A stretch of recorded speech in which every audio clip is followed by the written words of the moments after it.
President Donald ট্রাম্পের Iran বিজয় এখন বড় এক চ্যালেঞ্জের মুখে। 11 মার্চ কেন্টাকিতে তিনি তড়িঘড়ি জয়ের ঘোষণা দিলেও বাস্তবতা বলছে ভিন্ন কথা। ইরান কৌশলগতভাবে অত্যন্ত গুরুত্বপূর্ণ হরমুজ প্রণালী বন্ধ করে দেওয়ায় বিশ্বজুড়ে তেলের বাজারে আগুন লেগেছে। সামরিক বিশ্লেষক জেনিফার কাভানাহার মতে, ইরানের সাশ্রয়ী ড্রোন ও ক্ষেপণাস্ত্র কৌশলের সামনে শক্তিশালী মার্কিন নৌবাহিনীও এখন দিশেহারা। হোয়াইট হাউস ইরানের পারমাণবিক সক্ষমতা ধ্বংসের দাবি করলেও তেহরান এখনও তাদের ইউরেনিয়াম মজুদ ধরে রেখেছে। যুদ্ধের প্রভাবে খোদ আমেরিকার ভেতরেও সহিংসতা ছড়িয়ে পড়েছে। সব মিলিয়ে রাজনৈতিক সমঝোতা ছাড়া কেবল সামরিক শক্তিতে এই চোরাবালি থেকে বের হওয়া ট্রাম্পের জন্য প্রায় অসম্ভব হয়ে দাঁড়িয়েছে।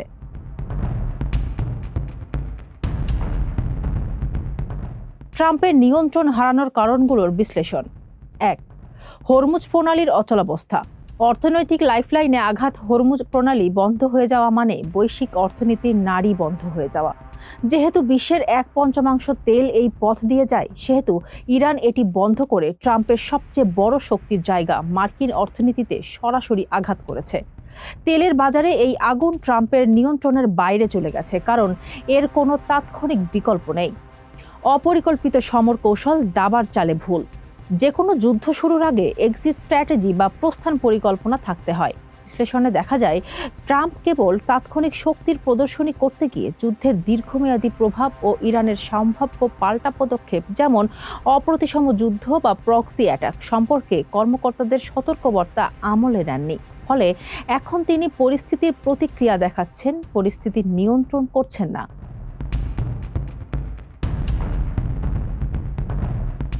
3. নৌবাহিনীর ঝুঁকি ও ব্যয়। অসম শক্তির লড়াই। যুক্তরাষ্ট্রের বিশাল রণতরীগুলো ইরানের সস্তা ড্রোন এবং জাহাজ বিধ্বংসী ক্ষেপণাস্ত্রের কাছে সহজ লক্ষ্যে পরিণত হয়েছে। বিশাল ব্যয়ের মার্কিন নৌবাহিনীকে সামান্য কিছু ড্রোন দিয়ে ঠেকিয়ে রাখা ইরানের জন্য সাশ্রয়ী, কিন্তু যুক্তরাষ্ট্রের জন্য অত্যন্ত ব্যয়বহুল। এটি প্রথাগত সামরিক শ্রেষ্ঠত্বের ধারণাকে চ্যালেঞ্জের মুখে ফেলেছে।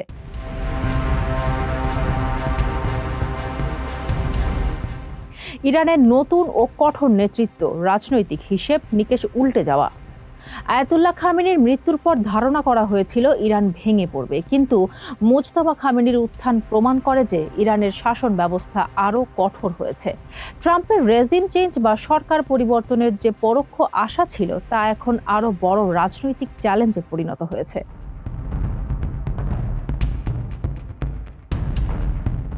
5. ইসরায়েলের ভিন্ন লক্ষ্য, মিত্রের সাথে কৌশলগত দূরত্ব। ট্রাম্প চাচ্ছেন দ্রুত জয় ঘোষণা করে বেরিয়ে আসতে, কিন্তু ইসরায়েল এই যুদ্ধকে দেখছে ইরানের অস্তিত্ব মুছে ফেলার দীর্ঘমেয়াদী সুযোগ হিসেবে। এই লক্ষ্যভেদ ট্রাম্পকে একটি উভয় সংকটে ফেলেছে।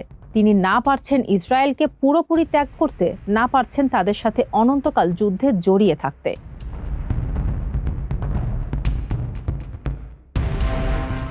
6. আমেরিকার অভ্যন্তরীণ অশান্তি, যুদ্ধের আঁচ যখন ঘরে। ভার্জিনিয়া বা মিশিগানের সহিংসতা প্রমাণ করে যে মধ্যপ্রাচ্যের অস্থিরতা এখন সরাসরি আমেরিকার সামাজিক স্থিতিশীলতায় আঘাত করছে। যখন কোনো বৈদেশিক যুদ্ধ দেশের ভেতরে নাগরিক নিরাপত্তা বিঘ্নিত করে এবং সাম্প্রদায়িক উত্তেজনা, যেমন সিনাগগে হামলা তৈরি করে, তখন সেই যুদ্ধের রাজনৈতিক বৈধতা হারান প্রেসিডেন্ট।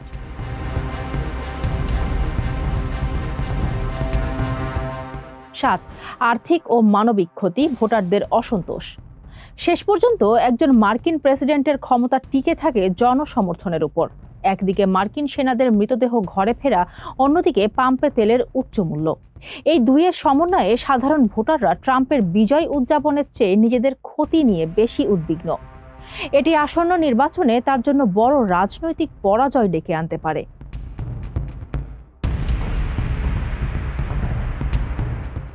সংক্ষেপে বলতে গেলে, ট্রাম্পের নিয়ন্ত্রণ হারানোর প্রধান কারণ হলো বাস্তবতা ও বয়ানের ব্যবধান।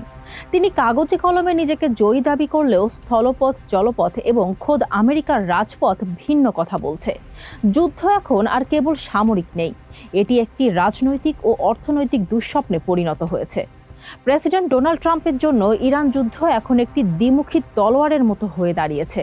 সব মিলিয়ে ট্রাম্প কি পারবেন এই অন্তহীন যুদ্ধের গোলক ধাঁধা থেকে বেরিয়ে আসতে, নাকি লিন্ডন জনসন বা বুশের মতো তাকেও পরাজয়ের গ্লানি বইতে হবে? ফারজানা হাসিন, মানবকণ্ঠ।